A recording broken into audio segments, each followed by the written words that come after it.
Oh, hello. Many Magic the Gathering players ask the question, what are the best new cards from Avatar: The Last Airbender for non-Commander formats? Formats like Standard, Modern, even Legacy. What's the best new card? Well, it's Badger Mole Cubs all the way down. To introduce my best Avatar cards for Commander video, I talked about this new Baby Mole's impact on the format. I also predicted that it might see play in constructed formats, and I highlighted its price tag, which is high.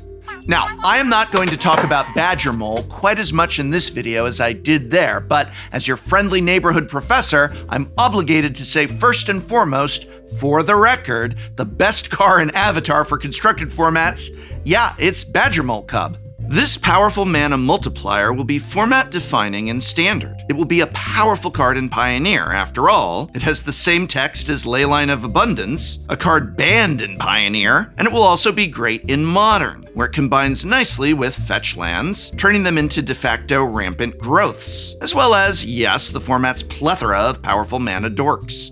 But I'm sick of talking about Badger Mole Cubs, and I'm sure you're sick of hearing about them, so presented here are the best new cards that are not Badger Mole Cub for constructed formats of Magic the Gathering that are not Commander. There, that sounds good, right? This is actually a very powerful set. It's pushed, as the kids say. There are a lot of cards for me to cover today, so I don't want to waste any time. There's not even an ad. We're not even doing an ad here. Well, okay, shout out to the fact that the Academic Deck Box, a deck box that I designed in partnership with GameGenic, is back at local game stores worldwide. And of course, if it's not at your local game store, there are many available at cardkingdom.com/TCC via my affiliate link.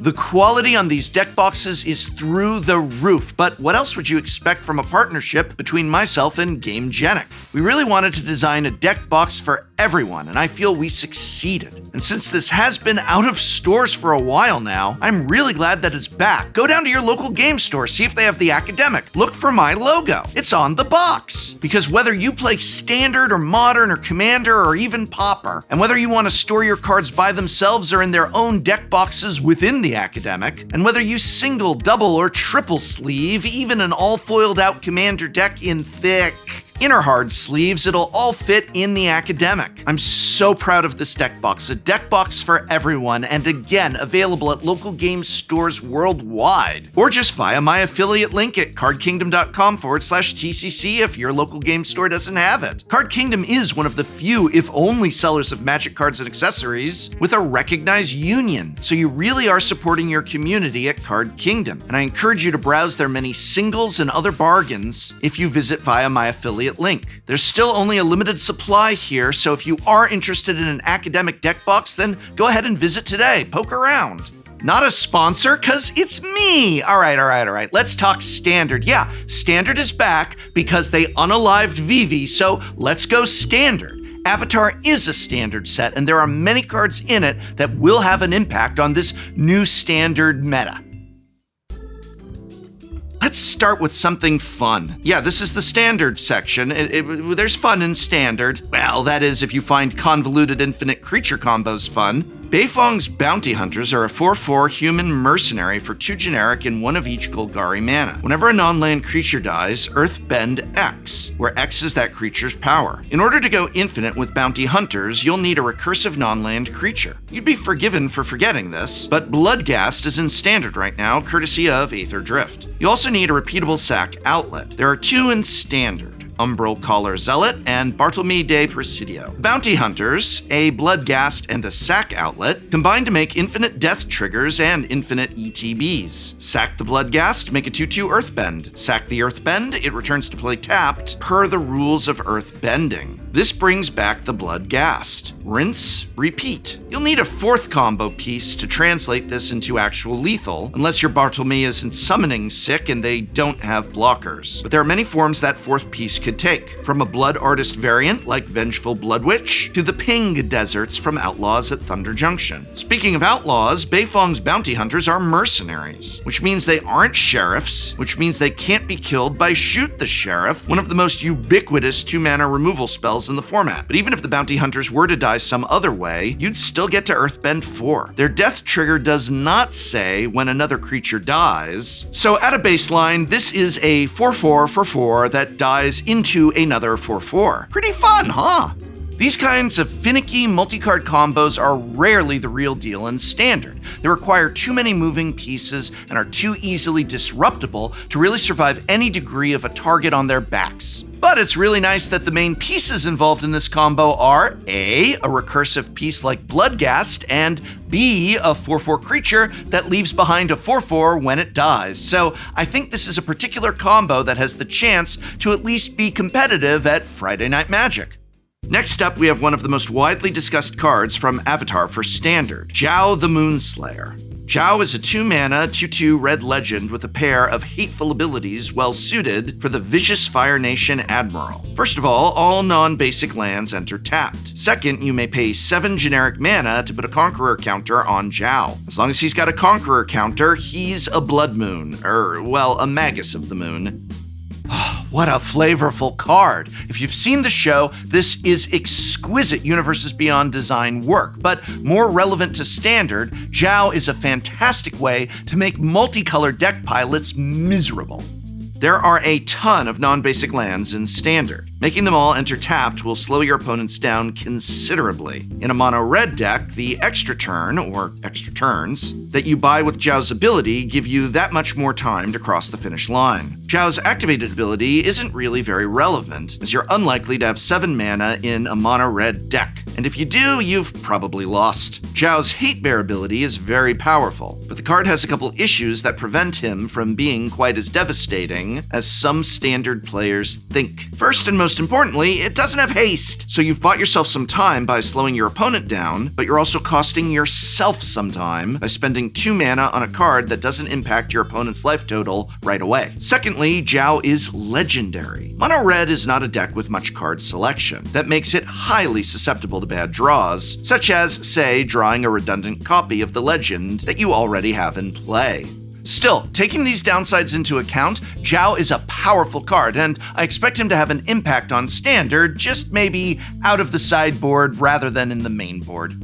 Soaring in from the same episode as Zhao the Moonslayer comes Aang, Swift Savior. Aang is a 2/3 human avatar legend for 1 generic and 1 of each Azurius mana. Aang has flash, flying, and when he enters, he can airbend either a spell on the stack or a creature in play. You can also waterbend for 8 to transform Aang into Aang and La, Ocean's Fury. Aang and La have reach and trample, and whenever they attack, they stack +1/+1 counters on all your tapped creatures. Aang is a phenomenal Magic the Gathering card. He's reminiscent of Spell Queller, which was an all-star in its Standard day. Of course, it's not a one-to-one comparison. Your opponent gets to recast the thing you've airbended, sometimes immediately, if they have the mana for it. But the additional utility of hitting on-board creatures, not to mention his ability to transform into a game-ending threat, makes this card even better than its spirit predecessor. It's not that hard to transform Aang with how many token generators there are in Standard. Novice Inspector and Spyglass Siren, for instance, create 2 pieces of waterbend fodder each. If you curve 3 of these 1-mana creatures into a turn 3 Aang, when you untap, you can transform Aang as early as turn 4, and still hold up 2 mana to cast a No More Laws or other interactive spell. Even if you don't plan on transforming Aang until the late game, his front side ability on its own is some fantastic disruption on a flying stick. And he combos incredibly well with another 3-mana flash flyer in white, Aven Interrupter. With an Interrupter in play, anything Aang airbends will now cost 4 to replay, 2 from the airbend and 2 more from the Interrupter's ability. Could Aang be the card that puts a true blue-white flash deck on the map in Standard? I really think he could.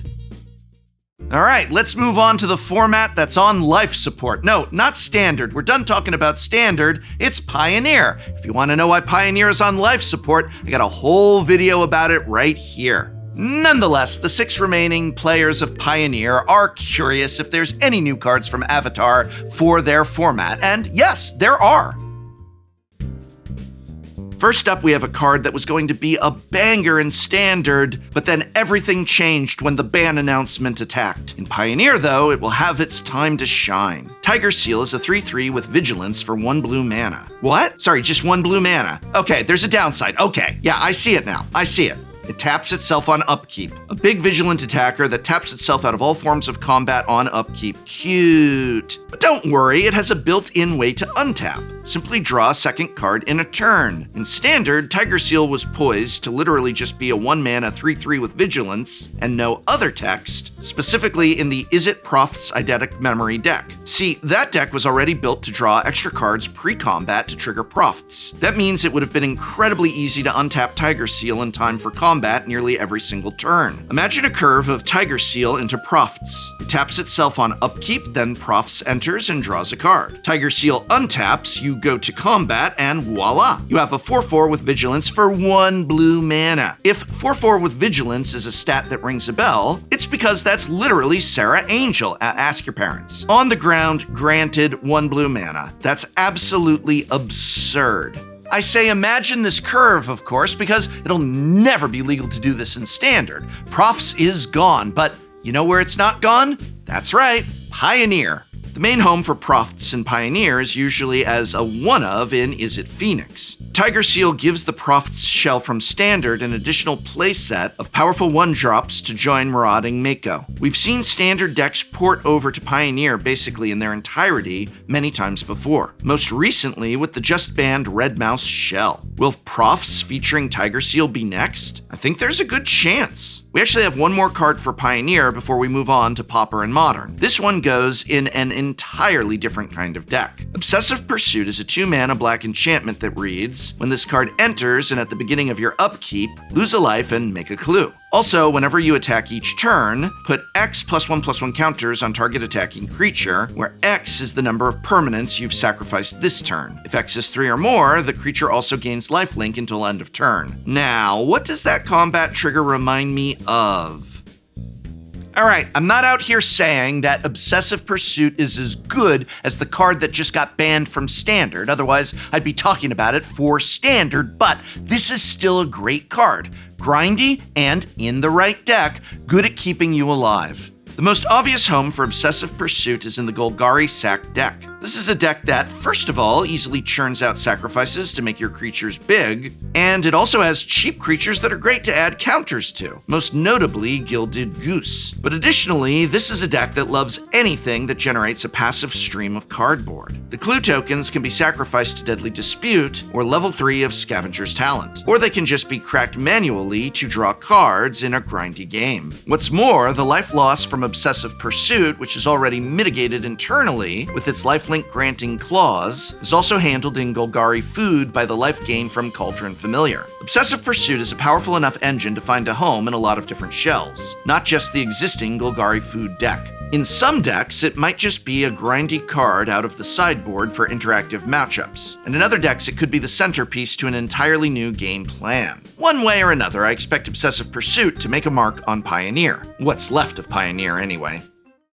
Now it's time for a quick detour to Pauper, where we just saw a High Tide ban. If you want to know why High Tide should be banned, check out our newest episode of Shuffle Up and Play, where we play Pauper with Andrea Mengucci and Gavin Verhey, who personally demonstrates why High Tide needed to be banned. And this was before the bans. You should check that out, at least the very end, where Gavin shows us his High Tide deck, okay? But after watching that episode, come back here and let's talk new cards from my favorite format, Pauper.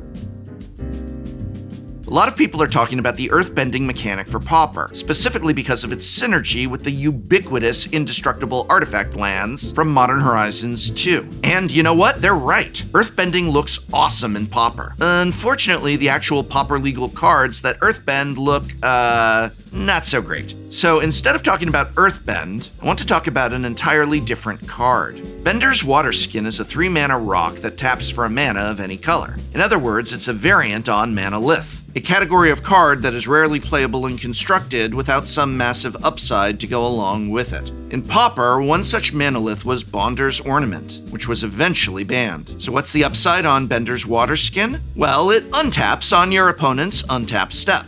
Look, this may not seem like a huge deal at first glance, but I promise that it is. Effectively, this card taps for 2 mana every single turn cycle. 2 colored mana, that is. This thing basically only costs 1 mana. Gives you a mana rebate immediately since you can tap it for mana the turn it comes down. Then it untaps on your opponent's turn and gives you another mana back then. In a control deck, a single Bender's Water Skin gives you a significant mana advantage every turn. Now, you need to reliably have something to cast on your turn to make use of that extra mana, but that shouldn't be too hard. There are plenty of good sorcery speed cards to cast with the mana, like Preordain or threats like Murmuring Mystic. This is a great card for setting up Archaeomancer plus Ephemerate loops. Heck, you can use it to cast Lorien Revealed and then immediately untap on your opponent's turn to cast any instance that you draw. And all that's just with 1 water skin in play. If you have multiple, holy moly. Will this card be quite as good as Bonder's Ornament, a manolith that ultimately needed a ban? No, I'm not necessarily saying that. But I'm not saying that either. What I am definitely saying is that Bender's Water Skin is a very, very extremely good, powerful card. And I expect it to make real waves in the Pauper format. Waves, get it? All right, next up is the modern format where I have 1 card not named Badgermole Cub for you. And this 1 card, again, not Badgermole Cub, is an absolute doozy, possibly the card poised to have the highest impact in any format, other than Badgermole Cub.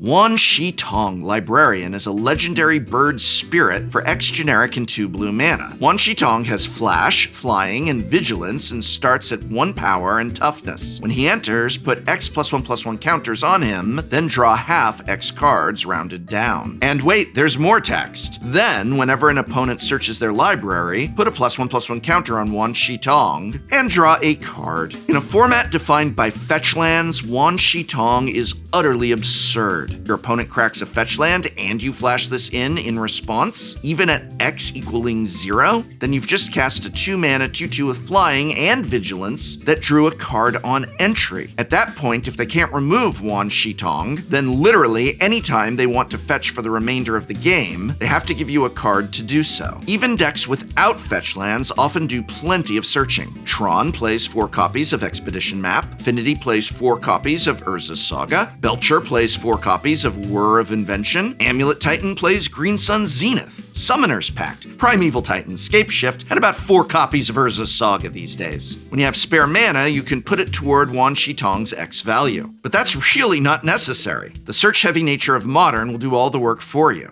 Wan Shi Tong feels like he was designed with Modern in mind. In lower power formats, the bird spirit's primary utility is as a mana sink, providing a burst of cards and a huge flying threat. But in Modern, it's that second ability that matters the most. None of this is to say Wan Shi Tong is without downsides. On the field, its mana value is always 2, which means it can be easily prismatic ended, or even fatal pushed without revolt. There's also a window to remove it before your fetch or other search effect resolves, leaving them with no mana value. And of course, any card that passively draws cards, especially one that starts with 1 toughness, will have a weakness to Orcish Bowmaster. But all these issues do is make Wan Shi Tong merely a powerful option in Modern rather than a ridiculously broken one. Even if they do remove your Wan Shi Tong, if you manage to get 1 draw trigger off of him, then you're up resources on the exchange. And if they can't remove him quickly, well, this bird's spirit will fly away with the game.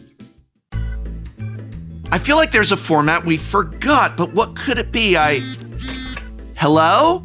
Oh, my favorite casual format, of course, Legacy. Okay, let's talk Legacy. The best car in Avatar, The Last Airbender for Legacy is... Oh, it's Wan Shi Tong. Yay, it's Wan Shi Tong. It's a great card. Okay, it's so good. I love this card so much. Now I want to hear from you. What cards from Avatar are you most excited about for constructed formats that are not Commander? Don't say Badgermole Cub. Anything else that I missed here, let me know in the comments below. And remember that the Academic Deck Box is back at local game stores worldwide or via my affiliate link at cardkingdom.com/TCC. This is a deck box that I helped design alongside with GameGenic, and I truly feel it is some of the highest quality and highest function of any deck box out there on the market, and it's been gone from a lot of places for a while now, but it's back. Just go on down to your local game store and look for the TCC logo, or go to cardkingdom.com/TCC, where we have a limited supply available via my affiliate link. And since Card Kingdom is one of the only, if not the only places to buy your Magic cards that has a recognized union, be sure to browse their wide array of singles while you're there.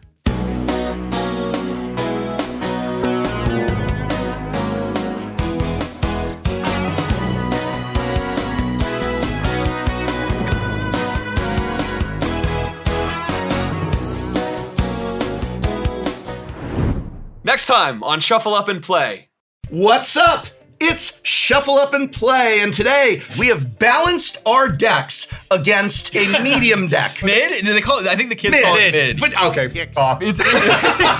Your deck was bonkers crazy powerful. They replaced a couple cards. And how many was that? 20? I have a really easy turn 1, a Gloom Lake Verge land. Draw for turn. And then I'm gonna draw for turn. This is what I assume your lives are usually like. As influencers. You're an influencer. You're an influencer. I'm gonna tell you this. That's what you do. Death Cap Glade. Is that a no cap? What's the, it's cap? Yeah, cap. Cap. I want to attack, but I don't think anybody's naked. You got a 4/4 froggy. Can't be naked. What? Is this a common vibe? Sometimes I say things and I don't know.